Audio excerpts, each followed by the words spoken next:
काय झालं? खूपच रडतोय बाळ. केव्हाचा रडतोय तो? मी घेऊ? हो घ्या ना. अर्जुन, काय झालं बाळा? इतका का रडतोयस? शांत हो, शांत हो. मी आलोय ना. शांत हो. बघा ना, केव्हाचा रडत होता, आता तुमच्याकडे गेल्यावर शांत झाला. असा लब्बाडे हा. काय रे, मी आवडत नाही वाटत तुला? बाबांकडे आल्यावर शांतच होणार ना. काय? म्हणजे मोठा बाबा आहे ना मी त्याचा. साहेब पण असंच म्हणतात.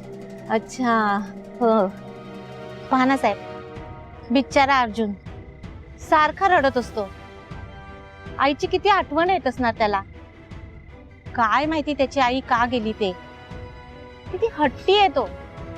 आणि त्यात ही लोक त्याला पावडरचं दूध पाजतात. त्याला नाही आवडत ते प्यायला, आणि मग ते पितो आणि रडतो ढसाढसा. बिचारा, ती आठवण येते त्याला आईची. पण काय करणार साहेब, मी काहीच करू शकत नाही. मी त्याची आई तर नाही ना बनू शकत. आई आणि आयामध्ये किती मोठा फरक असतो साहेब. बरोबर बोलताय तुम्ही. पण याची आई पण याला खूप मिस करते. सतत रडत असते. त्याला विसरायलाच तयार नाहीये. खूप हट्टी याची आई. रडून रडून स्वतःचे हाल करून घेतले. अर्जुन, तुला माहितीये, मी तुझ्या एवढा होतो तेव्हा माझी आई मला सोडून गेली. माझ्या आईला खोटं सांगितलं की तुझं बाळ मेलेलं जन्माला आलंय म्हणून. त्यानंतर 30 वर्ष मी अनाथासारखा राहिलो. पण बघ, देवाने आमची भेट घडवून आणली. पण परत माझी आई मला सोडून गेली. वर का झालो मी? माझी आई मला कायमची सोडून गेली.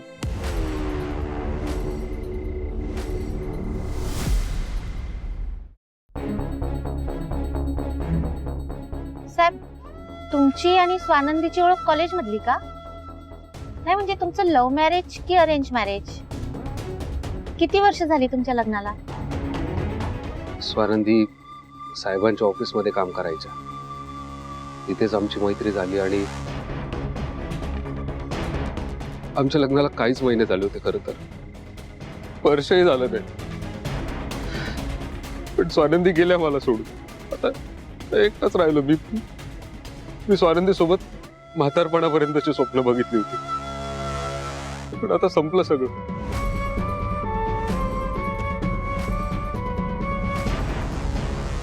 स्वानंदी, चल जेवून घे.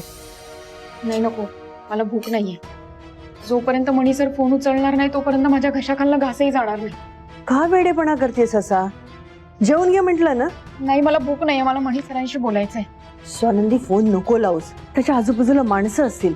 तुझं नाव त्याच्या फोनवर आलं तर सगळ्यांना कळणार. कळतंय का तुला? मॅडम, पण अहो ते कसे आहेत, कुठे आहेत ते विचारायचं होतं म्हणून फोन करत होते त्यांना. झालं का जेवण? हो.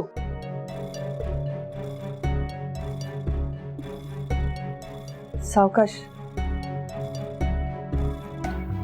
काय म्हणाले डॉक्टर? औषध दिलं? गोळ्या दिल्यात त्यांनी आणि इंजेक्शन पण दिलंय. तुम्ही जेवणार? मी पान वाढू? नाही मॅडम, मी जेवून आलोय. स्वानंदीला बघ ना, हट्टीपणा करत बसली. जेवणार नाही म्हणते. मला मणी सरांशी बोलायचंय, त्यांना फोन करायचंय. आत्ता लावायचा फोन? तेच म्हटलं मी. तिला आता फोन करायचा. मी तिला म्हटलं आता फोन नको लावू, तिथे कोणीतरी असेल त्याच्या आसपास. पण ऐकायलाच तयार नाही. हट्टीपणा करत बसलीये. मला मणी सरांशी बोलायचंय, त्यांना फोन करायचंय. ठीक आहे मॅडम, लावून दे त्यांना फोन. आता रात्रीच्या वेळेस मणी सर एकटेच असतील.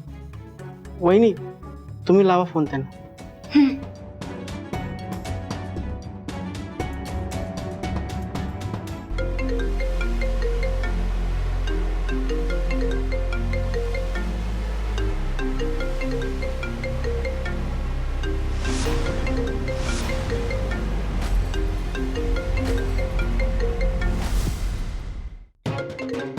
हे पर्सनल लोन वाले कधीही फोन करतात. आता बघा ना, एवढ्या रात्री काही गरजच नाही ना फोन करायची. अरे च अर्जुन पण गुंगलाय. हो का? गुंगलाय का तो? झोपेलच आता एवढ्यात. स्वानंदी यावेळी का फोन करत असतील? काही प्रॉब्लेम तर नसेल ना झाला? हा, गुंगलाय. तुम्ही घ्या ना याला झोपवा, मी नंतर येईल याला भेटायला. बर.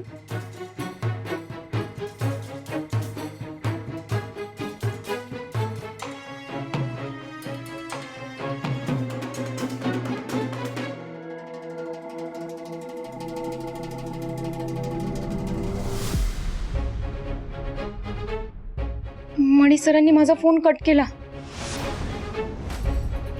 मॅडम, सगळं ठीक असेल ना तिकडे? म्हणजे सरपोतदार साहेबांनी त्यांना त्रास तर दिला नसेल? मणी सरांना काही केलं तर नसेल त्यांनी? मला टेन्शन येते. स्वानंदी शांत हो. का त्याच्या आसपास माणसं असतील ना. तू फोन ठेव आणि आता जेवायला बस. अहो वहिनी, सरपोतदार साहेबांची माणसं त्यांच्या आजूबाजूला असतील म्हणून त्यांनी फोन कट केला असेल. तुम्ही काळजी नका करू. ऐकलंस? चला तर जेवायला बस. नाही, मला भूक नाहीये. अजिबात हट्टीपणा करायचा नाही. मी काही ऐकणार नाही तुझं. चल जेवायला.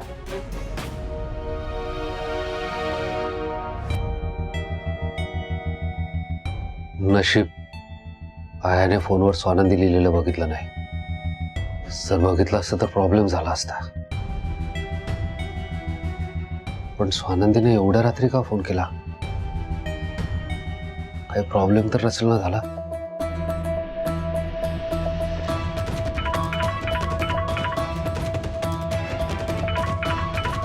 मणी सरांचा फोन आहे. मणी सर अहो कसे आहात तुम्ही? मी कधीची फोन करतेय तुम्हाला, तुम्ही फोन उचलत नाहीये माझे. तुम्ही ठीक आहात ना? तिकडे सरपोतदार बंगल्यात कोणी काही केलं तर नाही ना तुम्हाला? कोणी त्रास तर नाही दिला ना? मणी सर बोला ना काहीतरी प्लीज. स्वानंदी शांत व्हा. मला कोणीही त्रास दिलेला नाहीये. शांत व्हा बघू. कशी शांत होऊ मणी सर मी? एकतर तुम्ही इतका मोठा प्लॅन केला आणि कानोकान खबर सुद्धा लागू नाही दिली तुम्ही आम्हाला.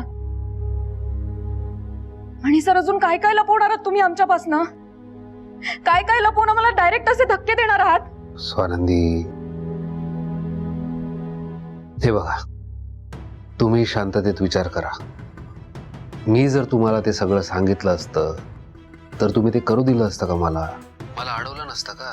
हे करू नका, यात रिस्क आहे वगैरे वगैरे, म्हणून मी तुम्हाला सांगितलं नाही. आणि स्वानंदी, आपलं ध्येय काय?